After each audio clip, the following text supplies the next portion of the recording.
Media point దగ్గర విపక్ష నేతలు మాట్లాడుతున్నారు. లైవ్ చూద్దాం.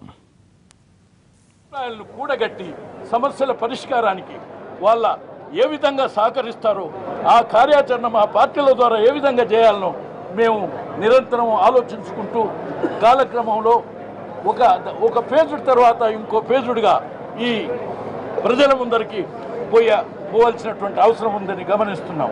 అందుకని ఈరోజు వెంటనే ఈ విషయాలన్నీ గవర్నర్కు తెలియజేసి జరుగుతున్న అప్రజాస్వామిక విధానాన్ని ప్రయత్నం చేసినాం. కానీ గవర్నర్లో అందుబాటులో లేరు. ఇక మాకు మిగిలింది ప్రజల ముందరికి పోవటమే తప్ప అసెంబ్లీలో మీరు మీ తరఫున మమ్మల్ని మాట్లాడనివ్వని అంటున్నారు, లేక అసెంబ్లీలో మాట్లాడనివ్వకుండా బయటికి పంపుతున్నారు.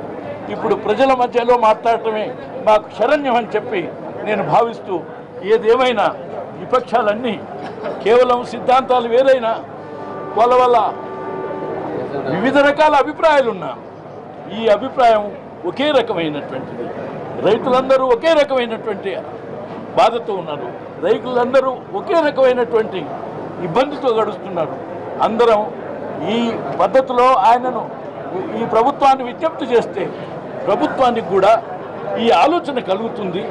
ఆ విధంగా సభ అందరి ద్వారా అంటే ప్రభుత్వాన్ని కూడా కలుపుకొని ప్రజలకు న్యాయం చేసిన వాళ్ళం అవుతామని చెప్పి మేము వివరించినటువంటి తీరు ఒకసారి ఈ ప్రభుత్వం మరొకసారి పునరాలోచించుకోవాలి, ప్రజలు నిరంతరం ఆలోచించాలని నేను విజ్ఞప్తి చేస్తూ సెలవు. తర్వాత మాట్లాడారు.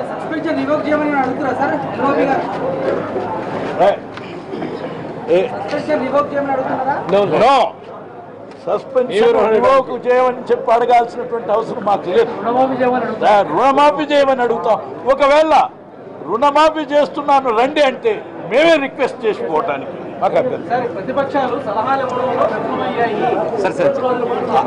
అందరు మాట్లాడాక మీరు క్వశ్చన్ సార్ ఇది మళ్ళీ సపరేట్గా మాట్లాడుతున్నారు. ఆ విఫలమైనటువంటి విషయమే నేను సభలోనే చెప్పినాను. కనీసం మీ మిత్రులందరూ సరిగ్గా క్యాచ్ చేయలేదు. ఒకవేళ మీరు సరి అయిన సూచనలు రాలేదంటున్నారు కాబట్టి నేను సమయం తీసుకుంటున్నా. మిగతా వాళ్ళందరూ మీరు చెప్పిన మాటల్లో కాబట్టి నేను సలహా ఇస్తున్నా. అదేనండి అసెంబ్లీలో ముఖ్యమంత్రి ఈ విషయం అన్నప్పుడు ఎటువంటి ఒక్క సలహాలు రాయలేదనేటువంటి నిరుత్సాహపడుతుందంటే నువ్వు ఉత్సాహపడు, ప్రోత్సహిస్తున్నావు. ఇదిగో నేను సలహా ఇస్తున్నాను, రుణమాఫీ చెయ్యి, బ్యాంకర్స్ మీటింగ్ పెట్టచ్చు.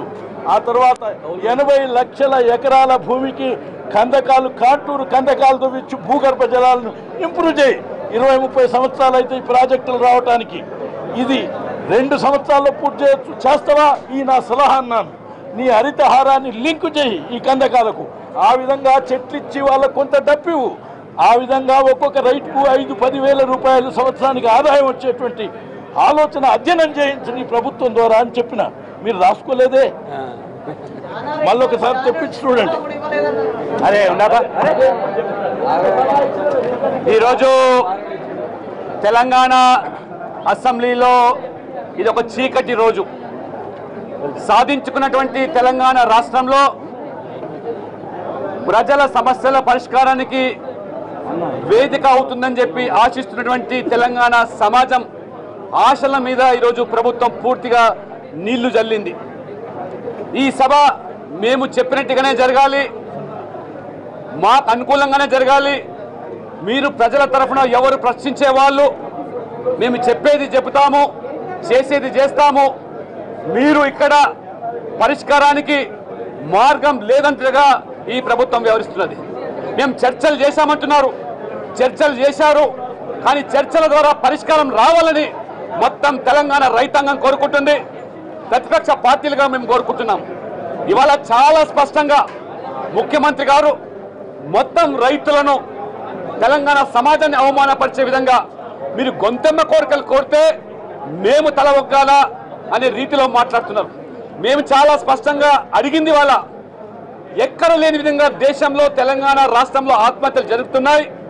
మీరు అసెంబ్లీ సమావేశాల ముందు ఎక్స్గ్రేషియా పెంచి ప్రకటించినప్పటికీ కూడా ఊరట కలగటం లేదు, రైతుల ఆత్మహత్యలు ఆగటం లేదు. నిన్నటికి నిన్న ఒక అబ్బాయి పెద్దపల్లి కరీంనగర్లో రైలుకు వెళ్ళి ఫీజు కట్టలేదని నెపంతో రైతు కుటుంబంలో చనిపోయినటువంటి సంతోష్ రెడ్డి ఉదంతం కూడా ఈ ప్రభుత్వానికి కనువిప్పు అవుతుందని చెప్పి మేము ఆశించాం. కానీ ఇవాళ మీరు చేసిన ప్రకటనల వల్ల రైతులకు ఊరట కలగలేదు కాబట్టి ఎన్నికలు ఇచ్చిన హామీని మాత్రం నిలబెట్టని చెప్పి మేము సూటిగా ఇవాళ ఆ ₹1,00,000 రుణమాఫీ వాయిదాల పద్ధతి కాకుండా మీరు దాన్ని వెంటనే అమలు చేయండి, ఏకకాలంలో పూర్తి రుణాన్ని మాఫీ చేయాలని చెప్పి డిమాండ్ చేశాం. అదే రకంగా మీరు ప్రకటించినటువంటి ఎక్స్గ్రేషియా చేనేత కార్మికులు కూడా వర్తింపజేయాలి, ప్రైవేట్ అప్పులన్నీ కూడా ప్రభుత్వం బాధ్యత తీసుకోవాలని చెప్పి మేము డిమాండ్ చేస్తే దానికి స్పందించాల్సిన పోయి మేము చర్చించామంటే గంటల తరబడి చర్చలు జరిగినంత మాత్రాన పరిష్కారం ఏమిటని మేము ప్రశ్నిస్తే ఇవాళ మా గొంతు నొక్కే ప్రయత్నం ఇవాళ మేము ప్రజాస్వామ్యయుతంగా ఇవాళ మేము ప్రభుత్వాన్ని అడుగుతా ఉన్నాం చాలా స్పష్టంగా అసెంబ్లీలో, ఈ యొక్క హామీ ఇవ్వండి, మీరు ఇచ్చిన హామీ నిలబెట్టుకోమని చెప్పాం. మేము హామీ ఇచ్చిన దాన్ని నిలబెట్టుకునే ప్రసక్తి లేదు. మీరు చెప్తే వినాలా, రైతులు చెప్తే వినాలా, ఈ తెలంగాణ రైతాంగం మనం నిలదీస్తే మేము తల ఒగ్గాలా, మాకు తోచిందే చేస్తామనే రీతిలో మాట్లాడే విధానాన్ని ఇవాళ తప్పబడుతున్నాం. దానిని ఇవాళ వాయిదా తీర్మానం ద్వారా మేము ప్రభుత్వానికి ఈ యొక్క సమాధానం చెప్పండి, ఇచ్చిన హామీ నిలబెట్టుకోమని చెప్పి మరి విపక్షాలన్నీ కలిసి ఒకే హామీ ఇవాళ డిమాండ్ పెడితే దాని మీద కూడా స్పీకర్ చర్చకు అనుమతి ఇవ్వకపోవడం, ఆ డిమాండ్ని నొప్పించే ప్రయత్నం ప్రభుత్వం అందరూ కూడా జరగకపోవడం ఏదైతే ఉందో ఇది ఈ బుల్డోజ్ చేసే కార్యక్రమం ప్రజాస్వామ్యాన్ని అపహాసం చేయడమే. ఇవాళ మమ్మల్ని సస్పెండ్ చేస్తే ప్రజాక్షేత్రంలో ప్రజలు మమ్మల్ని కోరుకుంటున్నారు, ఆశిస్తున్నారు. ఖచ్చితంగా ఈ ప్రభుత్వం నిలదీయండి, మాకు సంబంధించిన అంశాలు నెరవేర్చండి డిమాండ్ చేస్తున్నారు. కాబట్టి ఈ అసెంబ్లీలో మమ్మల్ని బయటికి పంపించినంత మాత్రాన మేము ప్రజాక్షేత్రంలోకి వెళ్ళి ఖచ్చితంగా రైతుల సమస్యల పరిష్కారం కోసం పెట్టిన డిమాండ్ నెరవేరే వరకు రాజీ పడే ప్రసక్తే లేదు.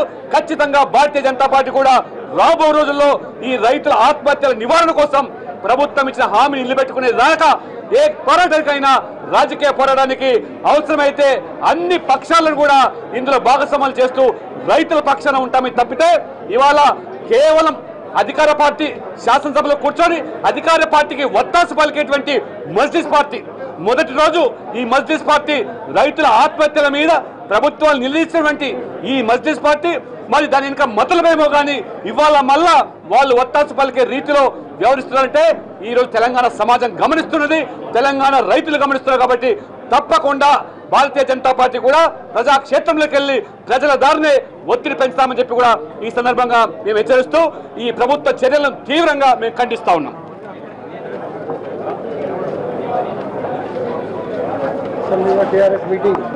ఈరోజు శాసనసభలో రైతుల ఆత్మహత్యలు, రైతు రుణమాఫీ మీద వాయిదా తీర్మానాన్ని ప్రవేశపెట్టడం జరిగింది. ఈ సమస్యల మీద ప్రభుత్వం చర్చించి చనిపోతున్న రైతులను చనిపోకుండా నివారణ చర్యలు చేపట్టి అదేవిధంగా చనిపోయిన రైతాంగ కుటుంబాలకు సహాయాన్ని అందించి అదేవిధంగా రైతుల రుణమాఫీని ఏక మొత్తంలో ఒకేసారి రద్దు చేసి రైతులకు ఉపశమనం కల్పించాలని చెప్పి మిగతా ప్రతిపక్షాలు అన్నీ కూడా కలుపుకొని ఈరోజు ప్రభుత్వం మీద ఒత్తిడి తీసుకురావడం జరిగింది. ఈరోజు నిరంకుశంగా నిర్లక్ష్యంగా ఉన్న ప్రభుత్వం మీద ఒత్తిడి తెచ్చే ప్రయత్నం ప్రతిపక్షాలు చేస్తే ప్రతిపక్షాలను ఈరోజు ఉన్న పలంగా పోడియంలో ఉన్న వాళ్ళను, పోడియంలో లేని వాళ్ళను, సీట్లలో ఉన్న వాళ్ళను కూడా అందరినీ శాసనసభ నుంచి ఈ మొత్తం సమావేశాలకు సస్పెండ్ చేయడం జరిగింది. ఇది చాలా దారుణమైన చర్య. దీన్ని ప్రతి ఒక్క ప్రజాస్వామ్యవాది ఖండించాల్సిన అవసరం ఉన్నది. అదేవిధంగా మామ అల్లుళ్ళు ఇద్దరు శాసనసభను ఆట విడుపు కేంద్రంగా మార్చుకున్నారు. మొదట మామలేసి మాట్లాడతాడు, తర్వాత అల్లుళ్ళు లేచి వీళ్ళందరినీ ఎత్తి బయట పడేస్తున్నామంటాడు. అంటే ఈరోజు శాసనసభలో మామ అల్లుళ్ళు తప్ప మిగతా ప్రతిపక్షాల వాళ్ళు ఎవరు కూడా ప్రభుత్వానికి సూచనలు కానీ సలహాలు కానీ చేయాల్సిన అవసరం లేదు. ప్రభుత్వం చేస్తున్న తప్పులను నిలదీస్తే శాసనసభ నుంచి శాసనసభ్యులను మార్షల్స్ను పెట్టి ఈడిపించి బయట పడేస్తామని చెప్పి తమ నిరంకుశ వైఖరిని నిరంకుశంగా ఈ రాష్ట్ర ప్రభుత్వం ప్రవర్తిస్తుంది. ఈ రోజు తెలుగుదేశం పార్టీ స్పష్టంగా డిమాండ్ చేస్తుంది. 1400 పైచిలకు రైతులు ఆత్మహత్యలు చేసుకున్నారు. ఆత్మహత్యలు చేసుకున్న ప్రతి ఒక్క రైతుకు 6 లక్షల రూపాయల నష్టపరిహారం ఇవ్వాలి. అదేవిధంగా ఇంకా 8,500 కోట్ల రూపాయల రుణము పూర్తి స్థాయిలో రద్దు చేయాలంటే బ్యాంకులకు ప్రభుత్వం చెల్లించాలి. ఈ 8,500 కోట్ల రూపాయలను బ్యాంకులకు చెల్లించి ఒకవేళ చెల్లించడానికి ప్రభుత్వం దగ్గర నిధులు లేకపోతే ప్రభుత్వం ఈ లీడ్ బ్యాంకులు ఏవైతే ఉన్నాయో వాటికి పూచీకత్తును ప్రభుత్వమే ఇచ్చి రైతులకు రుణ విముక్తి చేసి ఆత్మహత్యలు చేసుకుంటున్న రైతులను ఆదుకోవాల్సిందిగా తెలుగుదేశం పార్టీ డిమాండ్ చేస్తుంది. ఈ డిమాండ్ను ప్రభుత్వము అనవసరమైన రాద్ధాంతం చేస్తున్నామని చెప్పి ప్రభుత్వం ప్రతిపక్షాల మీద విపక్ష పార్టీల ఫ్లోర్ లీడర్లు మాట్లాడుతూ ఉన్నారు. అప్రజాస్వామిక విధానంతో సభ్యుల సస్పెన్షన్తో మరొకసారి రుజువైంది ప్రభుత్వం అప్రజాస్వామిక విధానంతో వెళుతోందని, ప్రజాస్వామ్యవాదులు దీన్ని పూర్తిగా ఖండించాలి. తాము బయటున్నా సరే రైతుల కోసం పోరాడతాం, రుణమాఫీకి సంబంధించి స్పష్టమైన జవాబు వచ్చే వరకు ప్రజల్లోకి వెళ్లి పోరాడతామని చెప్తున్నారు. గవర్నర్ అందుబాటులోకి వచ్చాక ఫిర్యాదు చేస్తామని విపక్ష